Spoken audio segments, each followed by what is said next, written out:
right, you guys get a chance at Cincinnati. Had a couple of good games with the Bearcats this past season.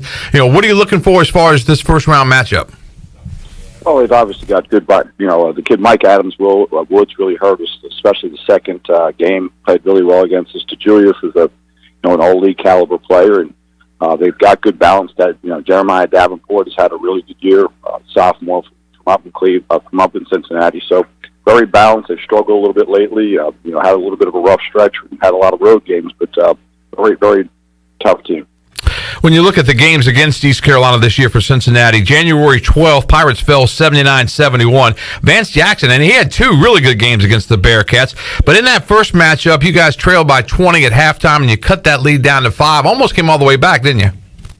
Yeah, we played much better in the second half. We got a little momentum towards the half. I think between their pressure and transition defense, they put us on our heels in the first half. Once we got acclimated, I thought we did a much better job. We were better prepared, and I thought that the guys sort of stood up and fought a little bit.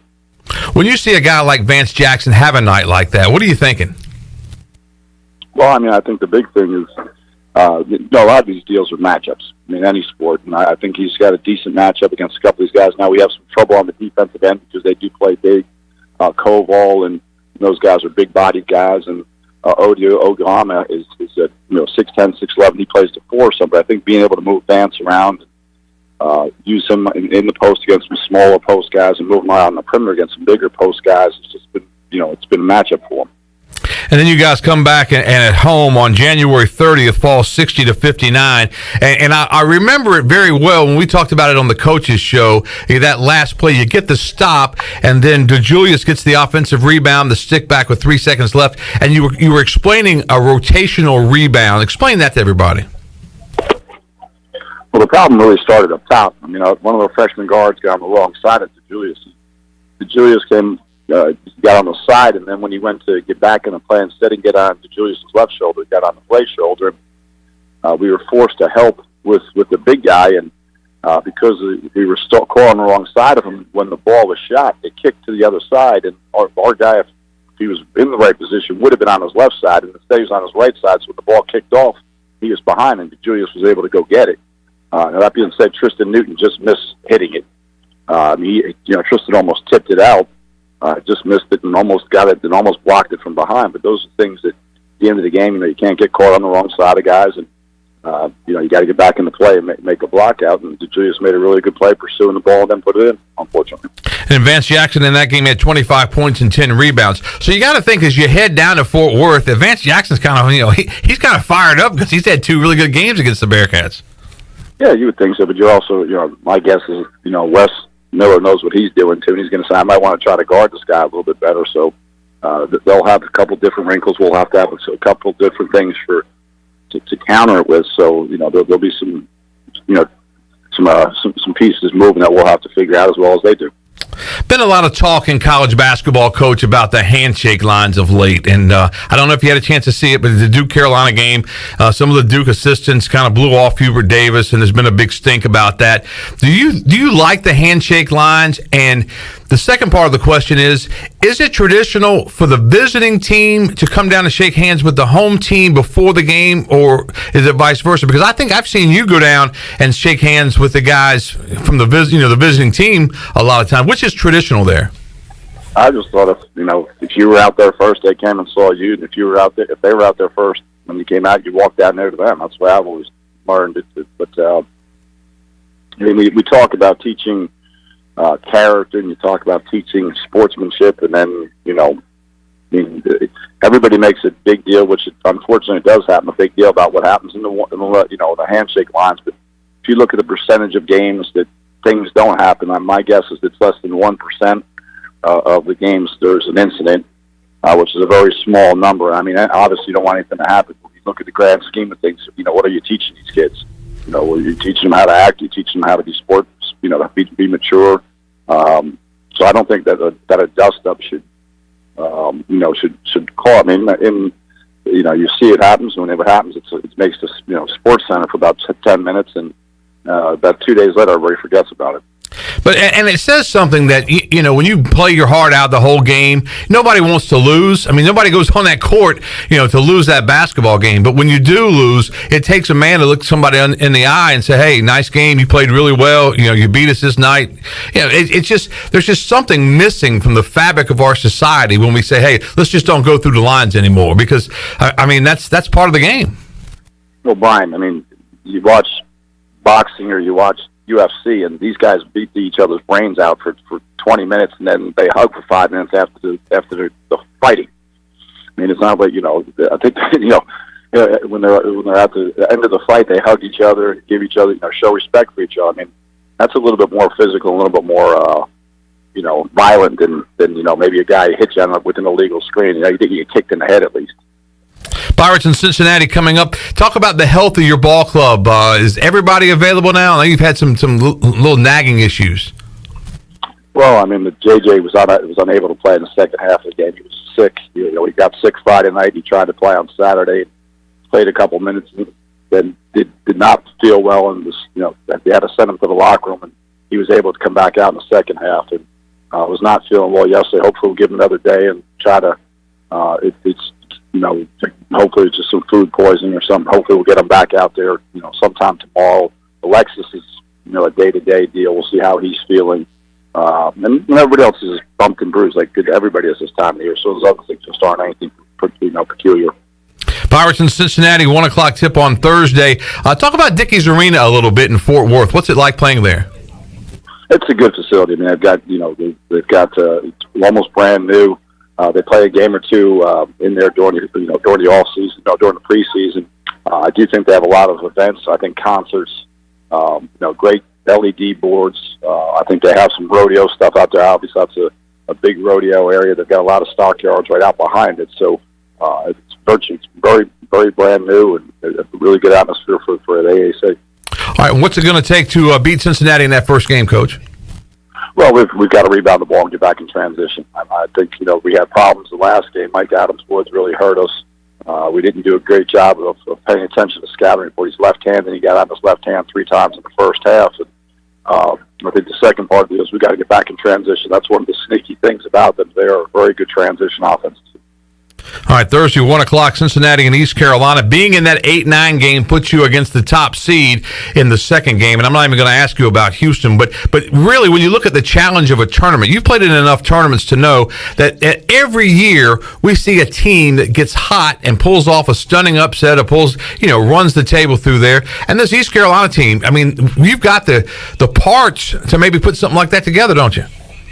Well, I think the big thing is, there's a million different scenarios, and obviously you got to get past Cincinnati, but, Houston's already in the tournament, and they're playing for seeding. You've got Memphis and SMU are trying to make sure they get themselves or stay in the tournament. So there's a lot of different mindsets, and there's people that are trying to steal the automatic bid. So I think those things all factor in. I mean, Houston, I've had they're anywhere from probably a 3 to a 5 seed. Those are all factors. But the big thing is for us is worry about Cincinnati. And if you get hot, you're hoping, you can't get hot if you don't win the first one. Got to win the first one. Coach, thanks so much for your time. I know you guys are leaving tomorrow for Fort Worth, so best of luck to those Pirates in the American Athletic Conference Tournament. Thanks so much for your time today. We certainly appreciate it. Thanks, Brian. All right, that's Joe Dooley, the head basketball coach at East Carolina. His Pirates take on the Bearcats of Cincinnati Thursday at 1 o'clock, the tip-off play in the American Athletic Conference Tournament. As we said, the Pirate women play this afternoon at 4 o'clock, so they open their tournament play coming up later on today. All right, we're going to switch gears a little bit, talk high school basketball. Coming up next, Hollis Harper. He's the Farmville Central girls coach for the 4th straight year. His young ladies will play for a state championship. We'll talk to Coach Harper later on. Larry Williford joins us.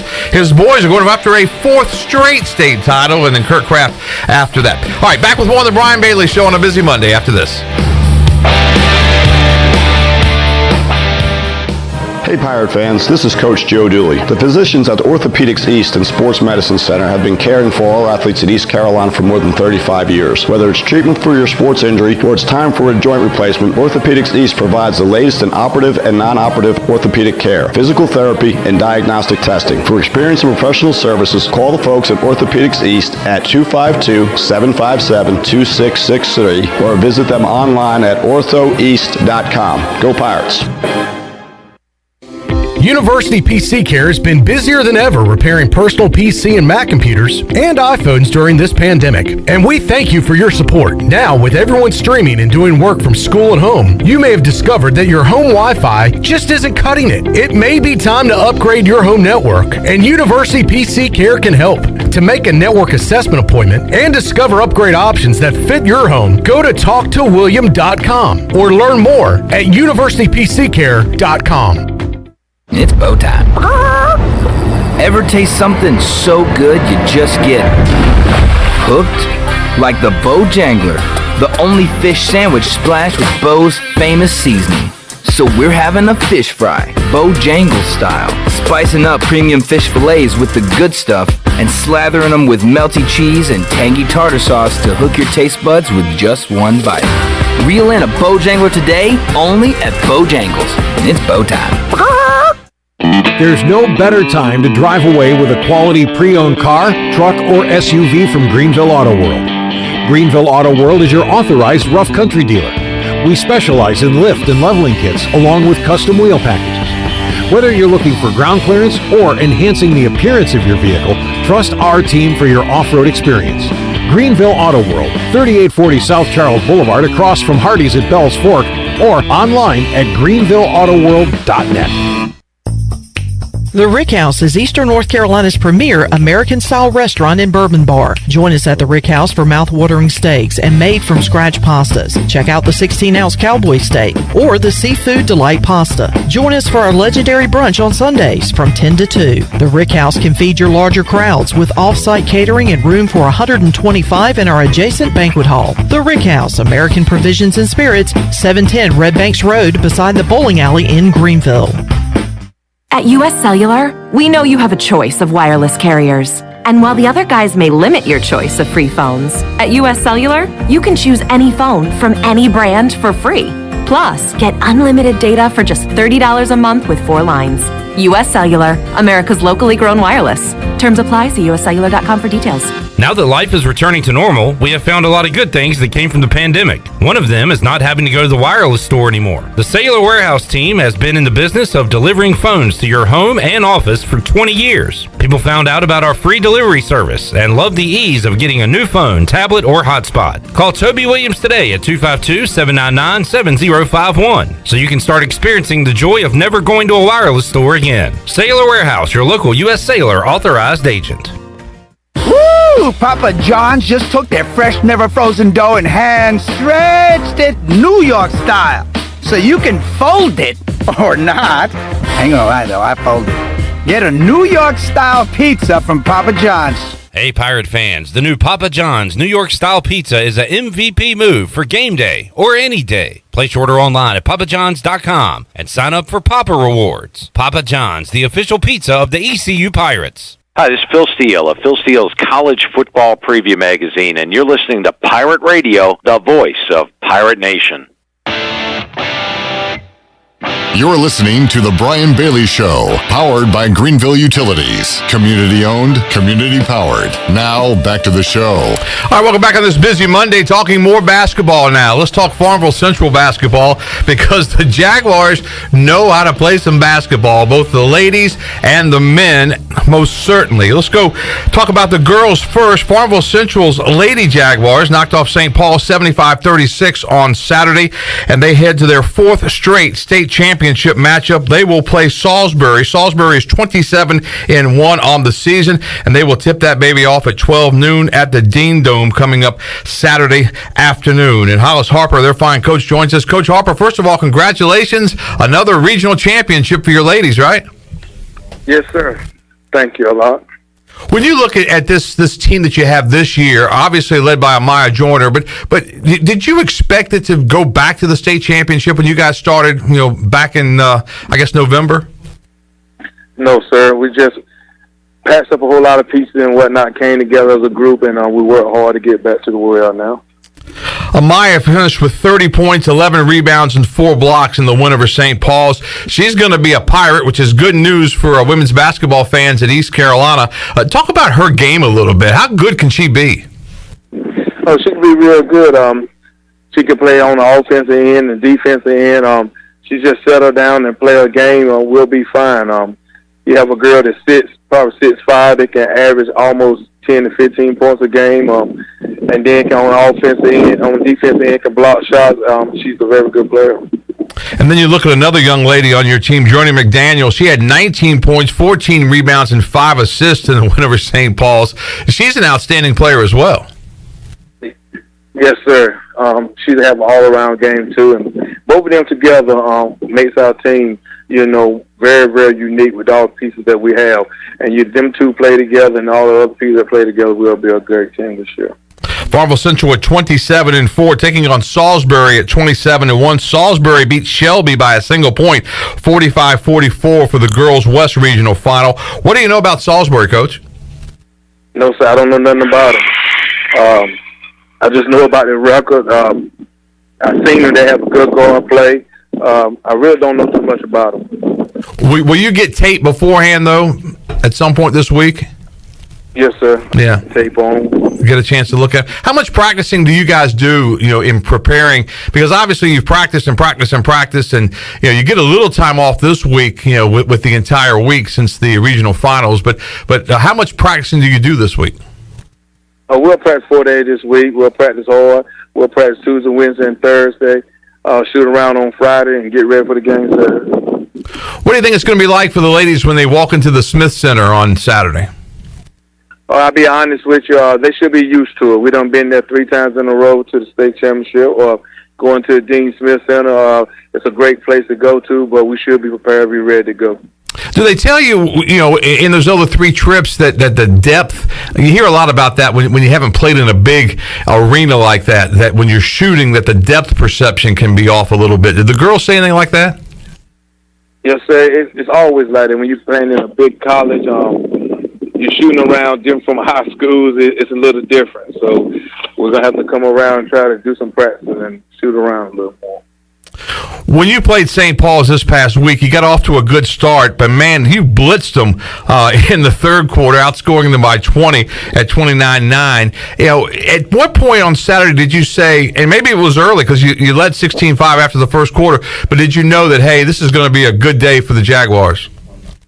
Oh, yes. When they went out there and they started playing and we made them turn the ball over and everybody had a feel of the game, you could look at your team, and I felt it was going to be a good game, and everybody played good, and we came back with a win. I hadn't heard anything from the fans. I really thought it was unfortunate that all of your fans had to make that trip to Lee County. All the boys, the fans of the boys team for the Jaguars had to go all the way to Lee County.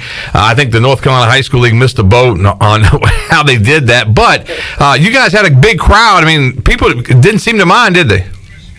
No, sir. One thing about Farmville will support one another, And if you take notes all the years that Farm played basketball or whatnot, the fans are coming, so the ride ain't going to make too much of a difference of going to support the girls and the boys basketball team. All right, if you guys scrimmage the boys team, how would you do? They're too big, but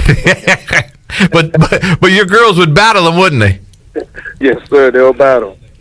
All right, what do you have to do this week in preparation for a state championship game? I mean, obviously, you've been through the wars and that kind of thing, and you said how much you're going to practice, but what about the mental side of this thing? Well, you have to be focused. It's going to be a lot of things going on this week. They have to be focused, letting them know that, hey, we have another game. It ain't nothing more playing around, nothing like that. Everything's got to be a little bit more serious. It's a different game. Just have to prepare them, let them know what Salisbury have, what we have to go in and keep playing Farm Central basketball, and hopefully we come out on the win. I had a chance to coach girls when my daughter was coming through, and I could tell you story after story about some of the things that they come up with. It's really interesting, isn't it? Because boys and girls are just different, and it's almost a different type of coaching style, isn't it? Yes, sir. From a man point of view, it is. You have ladies that go through different things in life, and you have to adjust to it. Boys that go out there and they just play. You have to can't be so hard on young girls all the time. You got to get on them and get off of them because girls will break down on you. But the girls that I have this year, you just have to learn how to work with them and adjust to them, and you'll be fine. Yeah, and that's what I was going to say. I think I learned as much from them as they learned from me in coming along. I mean, it's just but there's a curve there that you first have to figure out. You have to figure out which buttons to push, I think. Don't you think? Yes, sir. It's certain people that can take it. Like you say, girls are a little different. You can get on some of the girls and they can take the criticism and they can go. And then boys can take it all the time. But girls, you got to know how to push them, get off of them, and back away. And that's the only thing about girls. I've been doing that over 12 years, and I know who to push and not to push, and they'll accept me as the road, and we'll go from there. Yeah, obviously you've done a great job getting that team back to a 4th straight state championship. You haven't been able to win each one of those games. Does that get into their minds a little bit that, hey, we've gotten there again, but we have to get over the top? I mean, do you worry about that at all? Well, I have my seniors. Amaya Joyner, she was talking about it. You have Journey McDaniel that was talking about it. You have Willoughby that was talking about it. Some of the girls have been going in the head that we had got there. I had them girls for 4 years, and them girls keep saying, we got there, we got there, we got to win. But the whole point is keeping their mindset, being focused, and we go there and take care of business, and we'll be fine. Yeah, I know it's a real challenge, and when you get there, but getting there is a really big deal. You don't win 4 consecutive regional championships every day, and you've been able to do that with these ladies. And I know they want to be like the guys and win it every year, but they've had a great run as well. And hopefully Amaya and Journey and company will win another state championship for Farmville Central for the girls. I know you guys have a great chance. It's Farmville Central 27-4, Salisbury 27-1, 12 noon tip-off at the Smith Center coming up. What final thought do you have for your girls? What has to go right for your ladies to win this game? Mindset and being focused. The mindset and being focused is there. I think we'll win the ball game. They come in and start playing around and whatnot. It's going to be a long day for Farmville Central. With less turnovers, rebound, we'll be fine. Hollis Harper in focus for the championship game, the State 2A championship game for the ladies against Salisbury and Farmville Central. Coach, best of luck for you on that trip to Chapel Hill coming up this week, and we're rooting for those ladies to bring back another state championship.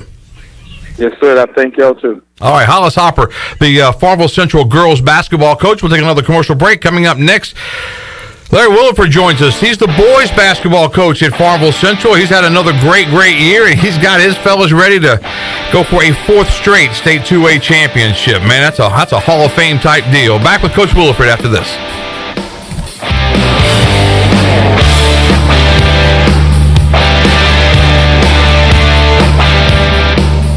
The Angus Grill is your premier spot for the best burgers, cheesesteaks, and brisket sandwiches around. Join us for our unmatched variety of burger combinations, from the mushroom bacon Swiss burger to the jalapeno popper burger to the original Angus classic. Pair that burger with our amazing onion rings, tots, fries, or sweet potato fries. Angus Grill, with 4 amazing locations in eastern North Carolina, including Winterville near Pitt Community College, on Jarvis Street in uptown Greenville, and on Statensburg Road near the hospital. It's the best burger around, guaranteed. Hi, I'm Ken Hagler of Taft Hagler.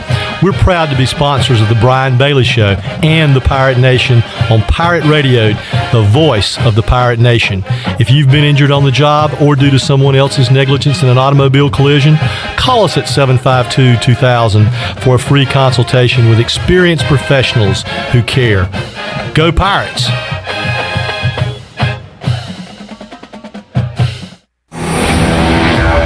The best burgers around. Everyone loves a thick, juicy, and fresh burger. Tiebreakers in Greenville, plus the all-new Tiebreakers in Winterville, do real burgers better than anybody. So don't just go to any burger-themed restaurant chain. It's time to break the chain and eat local. Tiebreakers, real burgers at its best. Everybody loves burgers. We paid how much for those lessons? Shh, she's doing great. Oh yeah, totally. Can you pass me a Pepsi Zero Sugar? Great job, honey! Oh, look at that. That's not the end. No way. Now it's time for the encore. You know what? You're right. 5 times? Not enough times. For everyone who traded in rock concerts for their kids' recitals, you've compromised enough. Pepsi Zero Sugar. That's what I like. Here is your ice-cold Pepsi Zero Sugar, sir. Oh, thanks. Wanna watch the game? Ooh, little sports ball on a Sunday afternoon. Don't mind if I do. Hey, did we win? It sounds like we won. It's still the first quarter. I must be lucky. People say that about me. Tough break on that free throw there. Shouldn't be doing that. Dude, we're watching football. Come on. For everyone who spent the entire game explaining the entire game, you've compromised enough. Pepsi Zero Sugar. That's what I like. Hey Greenville, Bagel Man here with some exciting news. We are now open for dinner. This is the first time ever for dinner in our 33 years. Our entire menu is available, plus some new sandwiches like the roast beef cheddar, the Italian sub, and the meatball parm. You can also get French fries and home fries as a side for any of your sandwiches. Order online for pickup or delivery, and don't forget about our great catering. We're available 7 days a week. We can deliver or you can pick it up. Bagel Man here. Woo! Papa John's just took their fresh, never frozen dough and hand stretched it New York style. So you can fold it or not. Hang on, I fold it. Get a New York style pizza from Papa John's. Hey, Pirate fans, the new Papa John's New York Style Pizza is an MVP move for game day or any day. Place your order online at papajohns.com and sign up for Papa Rewards. Papa John's, the official pizza of the ECU Pirates. Hey Pirate fans, did you know there are thousands of special needs children and adults right here in our community that loves ECU athletics as much as you do? Robbie's Clubhouse is a local nonprofit organization that can turn your unused ECU tickets into a fun day for a family with special needs. If you can't make it to the next Pirate game, simply call 1-800-DIAL-ECU and donate and designate your tickets for Robbie's Clubhouse. Go Pirates! What's up? This is Bryson Worrell, and you're listening to Pirate Radio, the voice of the Pirate Nation. You're listening to The Brian Bailey Show, powered by Greenville Utilities. Community-owned utilities mean local control, low rates, and high reliability. Now, back to the show. All right, welcome back to our show. Joining us now from Farmville Central, Larry Williford, the boys coach at Farmville. His Jaguars all set to take on J.M. Robinson coming up on Saturday at the Smith Center. His game will follow the girls' game, so Farmville Central may just pack up on early Saturday morning and head to Chapel Hill and spend the day there. But, Coach, first of all, congratulations on another regional championship. Thank you. Had a good time in Lee County on Saturday. How'd you like that trip to Lee County? Because we kind of joked about it, and I don't think it fazed many in Farmville. I think they all just said, hey, it is what it is. We'll just pack up and we'll go watch our Jaguars play 2.5 hours. But how many times have you ever had to travel further for your regional championship game than for your state championship game? That's a first, but I think in my career there's been a lot of firsts. COVID, I mean, you name it. There's been a lot of wacky stuff happen. So just something you'll look back on, and luckily we got there and got a win, and it was a great experience. Obviously, the matchup is the one we all wanted to see, Kinston and Farmville Central, and Coach Tyndall does a great job with his Kinston Vikings. Were you surprised that your Jaguars got off to such a great start in that game? No, I mean, we hung our hat on defense, and I thought our defense created offense. And excuse me, Brian, it's my alarm. Let me know I'm supposed to be on the air with you. I thought we were outstanding defensively in the first half, and it was creating a lot of easy looks offensively. We knew they were going to make a run. We talked about it at halftime.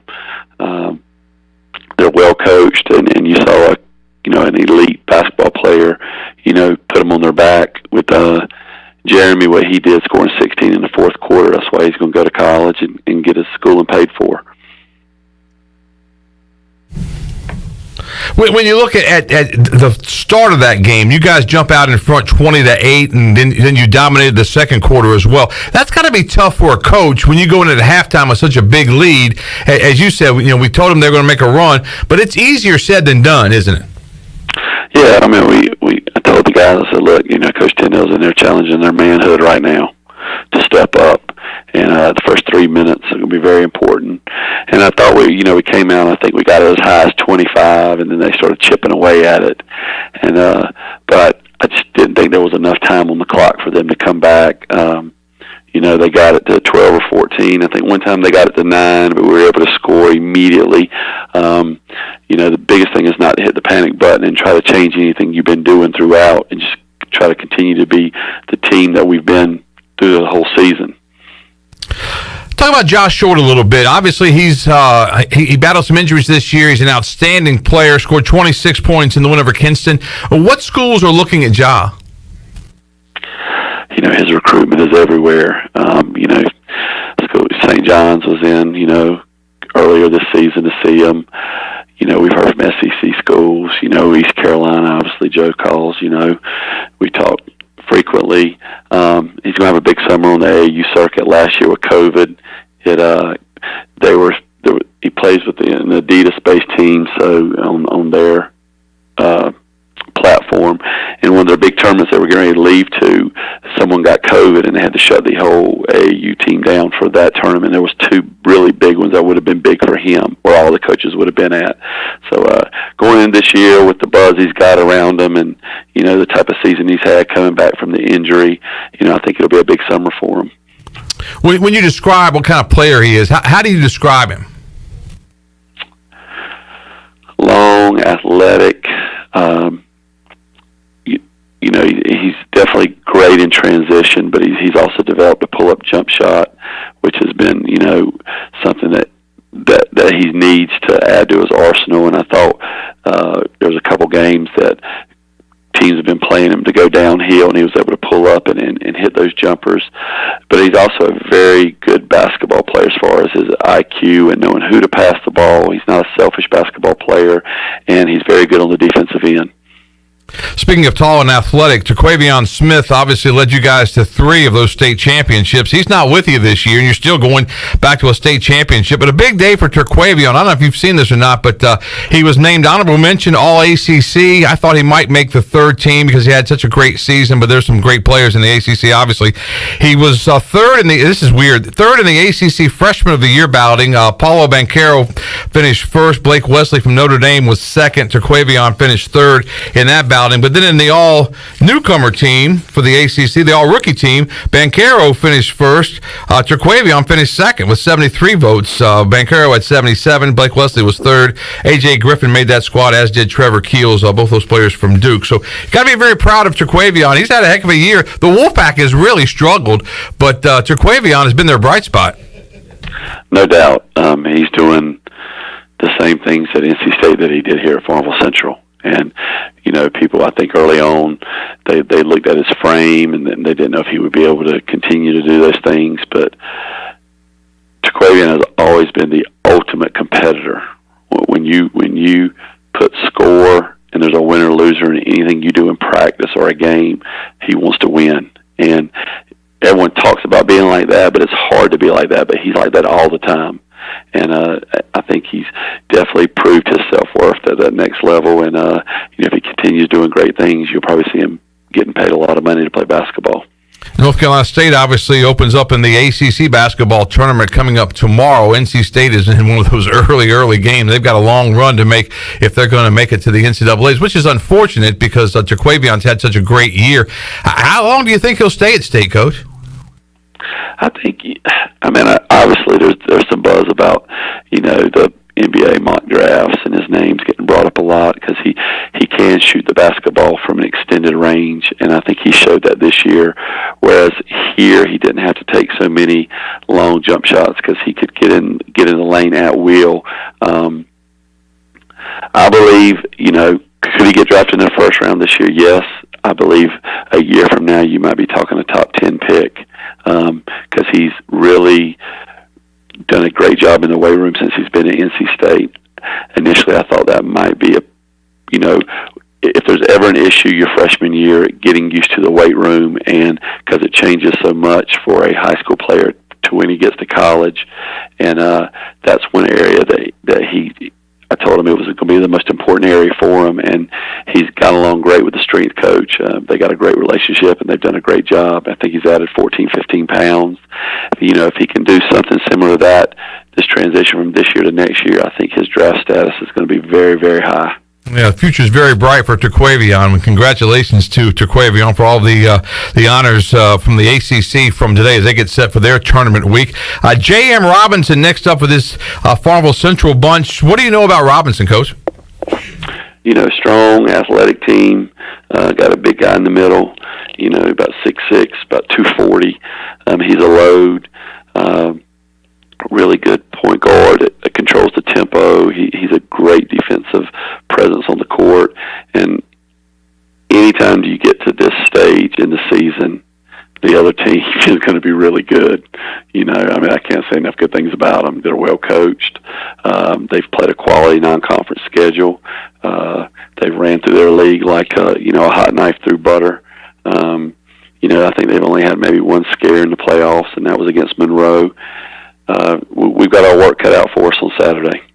Is it hard? You talk about a scare, and sometimes, when you watch the NCAA tournament, you'll see, a team go through, and most people say, hey, you got to get through one scare, to go all the way. Now, when you look at your ball club, you really haven't had a scare in a while. Is that a concern when you get into a battle like that? No, I think because we try to schedule so hard. This begins for us in June, for the team that's coming up, and scheduling as competitively as possible in June, and making sure you're playing teams that are as good as you or better than you, and then carrying that over into the preseason with who you're going to try to scrimmage, and then who you play non-conference. I would rank our non-conference schedule up against anybody in 2A, 3A, 4A basketball as far as who we competed against. And anytime you play in the John Wall, you're playing against marquee, nationally recognized basketball teams. That was how we've always put our emphasis, is trying to be as competitive as possible in the non-conference as far as who we're going to play, and that's why we took our 3 losses was in our non-conference. If you look at who we lost to, Raleigh Millbrook, who got knocked out in the Final Four, who was defending state champions in 4A, where we blew a 10-point lead in the fourth quarter. Archbishop Spalding out of Maryland, which is a national powerhouse, and the Life Christian out of Florida, who's traveled all around the world. They're like the Barnstorming Tour this year. They've played in every big event, from Hoop Hall to the Naismith, you name it, they've been in it. And so I think we've been tested. I think we're ready. I don't think there's anything that's going to be thrown at us that we have not seen before. And I think the other thing that has got to be maybe not difficult, but you never want kids to take something for granted. And when you go back and it's never easy, although it looks easy on paper, there's always things. You guys had to overcome some injuries. That's part of the reason you had, the struggles in some of those games that you did lose, and you were losing to outstanding teams. But you never want guys to take it for granted. And I think you do a great job of convincing them that, hey, this doesn't happen every year. It doesn't happen anywhere. It's lucky it's happened to us, but it's happened to us because we have great talent and we work hard. Well, we've talked about the standard. I don't know if it was your interview last week. I've done some interviews in the last week. That, the standard was set before you got here as freshmen. Now that some of you guys are seniors, are you going to raise it one more notch? The blessing and the curse of playing basketball at Farmville Central is that in the last 8 years, you're defined by whether you're a state champion or not.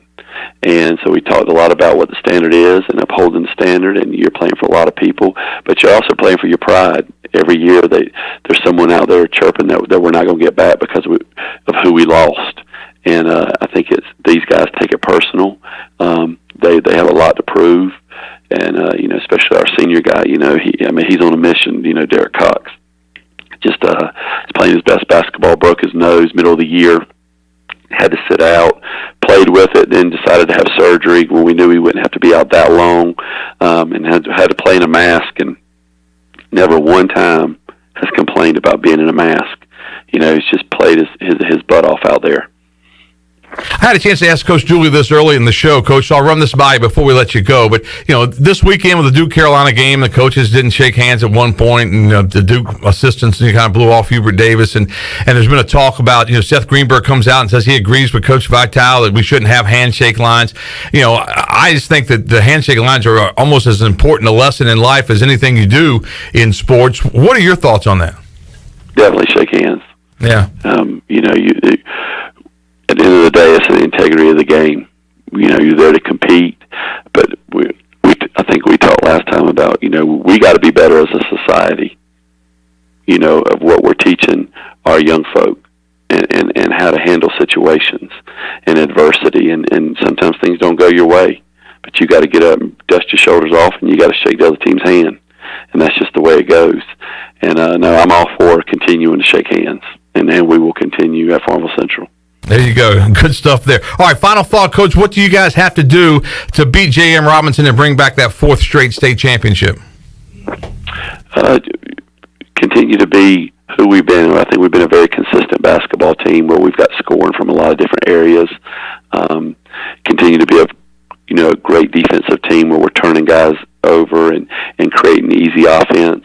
And then I think we're going to have 1 or 2 guys come off the bench that might not have played a lot in the playoffs come in and make an impact, whether it be for 2 minutes, 4 minutes, or 10 minutes. I don't know. And when we harp on that all the time is who's going to be that guy that steps up. I bet the guys enjoy going to the Smith Center, don't they? Yeah, it's a unique experience. It's big. It's actually, everyone talked about how loud Reynolds was when we won in 19, but for me as a coach, those bleachers at the Smith Center come all the way behind your bench. So when you turn around behind your bench, there's fans literally 8 inches from your bench. That was the loudest environment I've ever been in, where you as a coach had no control of the game, calling out plays. It was almost like buckle up, and the car's either going to get to the beach or you're going to crash. And it was the first time I ever had that feeling that my voice couldn't carry in a facility, and I'm a loud guy. So it's interesting, and we'll talk about it this week, and just excited for our guys and our community. All right, Coach, congratulations on a great season. Got to win one more. J.M. Robinson and Farmville Central, 2:30 tip-off in Chapel Hill coming up on Saturday. Thanks so much for your time, and good luck this weekend. Thank you, Brian. All right, that's Larry Wilford, the head basketball coach at Farmville Central. What a great double dip for Farmville Central basketball. The girls play first, guys play after that. Chapel Hill all starts at noon. The boys play in the 2:30 game there. All right, let's take another commercial break. We'll come back. We'll wrap up this edition of the Brian Bailey Show with Curt Kraft. He's the East Carolina track coach. He's got some things he wants to talk about, and we'll have that for you coming up after this.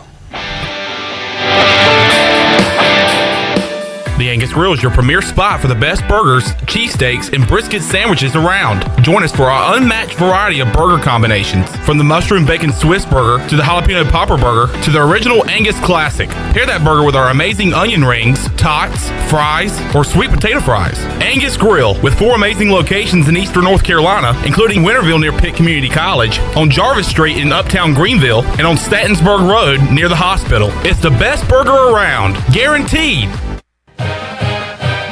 Hi, I'm Ken Hagler of Taft Hagler. We're proud to be sponsors of the Brian Bailey Show and the Pirate Nation on Pirate Radio, the voice of the Pirate Nation. If you've been injured on the job or due to someone else's negligence in an automobile collision, call us at 752-2000 for a free consultation with experienced professionals who care. Go Pirates!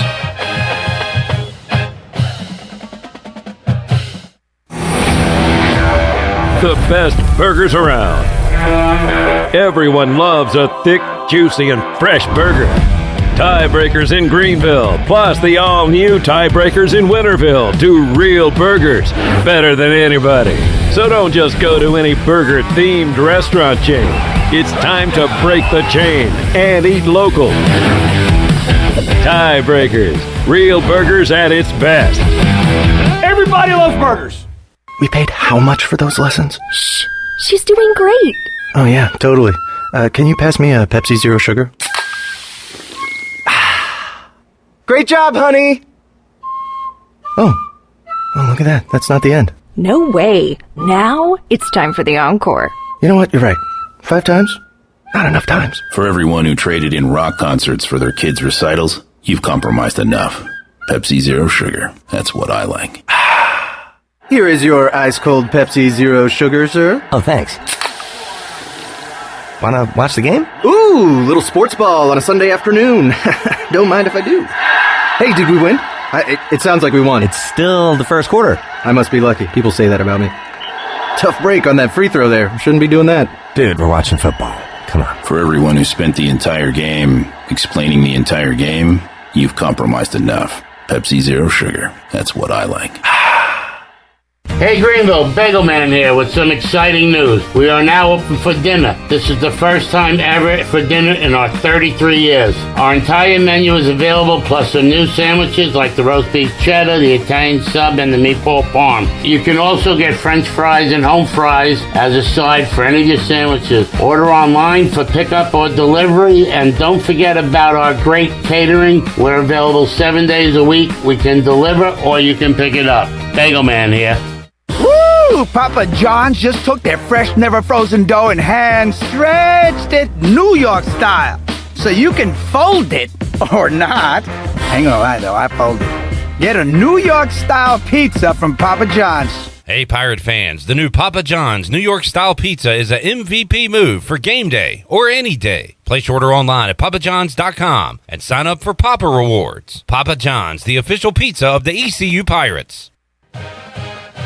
Hey Pirate fans, did you know there are thousands of special needs children and adults right here in our community that loves ECU athletics as much as you do? Robbie's Clubhouse is a local nonprofit organization that can turn your unused ECU tickets into a fun day for a family with special needs. If you can't make it to the next Pirate game, simply call 1-800-DIAL-ECU and donate and designate your tickets for Robbie's Clubhouse. Go Pirates! This is ECU head baseball coach Cliff Godwin, and you're listening to Pirate Radio, the voice of the Pirate Nation. You're listening to The Brian Bailey Show, powered by Greenville Utilities, working for our community, not for shareholders. Now, back to the show. All right, welcome back on this busy Monday. Curt Kraft, East Carolina track coach, joins us now. I had a chance to see him yesterday at the Pirate baseball game. Again, East Carolina with 3 big wins over the weekend. But, Coach Kraft, I want to talk a little track today. What have you got for us? Absolutely, Brian. Thank you for having me on. I appreciate your support. What do I have for you? We went to the indoor Aac Championships a little over a week ago, Brian, in Birmingham, Alabama. And the men finished 6th out of 7. The women finished 7th out of 11. We had a number of just outstanding performances on both the men's side and the women's side. But significantly speaking, we had 2 conference champs. Summer Knight was the conference champ in the women's pole vault. Royal Burris was the conference champ in the 200-meter. Royal was also runner-up in the 60. We had 8 all-conference people, and all conferences top 3 on the podium. We broke 2 school records. Summer Knight broke her school record in the pole vault, and Brooke Stiff broke her school record in the triple jump. So I could go on, but it was a great weekend. I'd like to get with Summer Knight one day and just to go over what all she does with the pole vault, because that to me is one of the fascinating deals in track and field. And you talked about it last time you were on. There was some things I had no idea that went on with the type of pole you use and just different strategies involved. But I think that's one of the hardest things you can do in track and field, isn't it? Oh, there's no question, Brian, because it's, I guess the word would be unorthodox, if you will. Yeah. Unorthodox is the word. It's hard enough for you and I to run in a straight line and do it perfectly. That's right. But let alone run in a straight line, Brian Bailey, and have a 15-foot pole in your hand, stand in a box, and then go 15 feet high in the air to go over a bar. Yeah, that ain't gonna happen. Yeah, you're right. No, a lot of people kind of compare pole vaulting, Brian, to NASCAR, to BMX racing. It's daredevilish, if you will. Very daredevilish. It's very risky. It's a very, very dangerous event. So if you don't know what you're doing, then stay away from the event. So yes, Brian, you need to stay away from the pole vault. I will. I'll certainly do that. We won't even talk to Summer then. No, we'll talk to Summer later on. All right, the NCAA Indoor Championships coming up March 11th? That's correct, and we did not have anybody, unfortunately, that made it to the NCAA Indoor Championships. Okay. So now we turn our attention to the outdoor season, Brian. Right. Our first meet is the Raleigh Relays at the end of March. So right now we're kind of retooling, refreshing, if you will, kind of hit the reset button. Hopefully have good, 2 to 3 good weeks of practice. Weather like today is absolutely beautiful, so you just hope that the weather's on our side. Get healthy and get ready for outdoor. Okay, you got the Raleigh Relays March 25th, and then you kick off on April Fool's Day on that Friday with the Bill Carson Invitational. We talked about this a couple weeks ago, but this is very important for your entire program because this is the one home meet that you get to host, right? That's exactly right, Brian. We're unlike all of our other sports on campus. You know, the traditional sports, the footballs, the basketballs, the baseballs, the lacrosses, the soccers, you have multiple home events. And that's just the way the nature of the sport works. But in our case, you can't have multiple home events just because of the way track and field is set up. So we have the one home meet. It's named after Bill Carson, the legendary Bill Carson that was here for many, many years. But that's on April 1st. And second, we hope that people would come out and support us, and the weather hopefully cooperates. And is that a chance for some of the athletes, their families, to come in and kind of see what all they're up to at a home meet like that? And as you said, if we get the word out, maybe folks around town, because you've got a great venue right there. Absolutely, Brian. And I'm glad you brought that up. They don't get a chance to compete in front of their parents, in front of their professors, in front of the hometown crowd like these other sports get a chance to do. So this is the one time that these student athletes can invite their professor out. Their parents come here for the weekend. So it is nice that we can at least be in front of them one time during the year. You go from the indoor season to the outdoor season. Do some athletes just fare better indoors or some fare better outdoors, or is it pretty much the same? Brian, great question. I think that just by the nature of the sport, track and field was made for outdoor competition. Everything we do indoors is a little bit strange. You run twice around for the 400. Outside, you run once around for the 400. You throw a weight inside, you throw a hammer outside. Outdoors, you run the 100-meter dash. Indoors, you run the 60-meter dash. So the reason I say that is that, track is made for outdoors, but the one thing that is different is, the climate.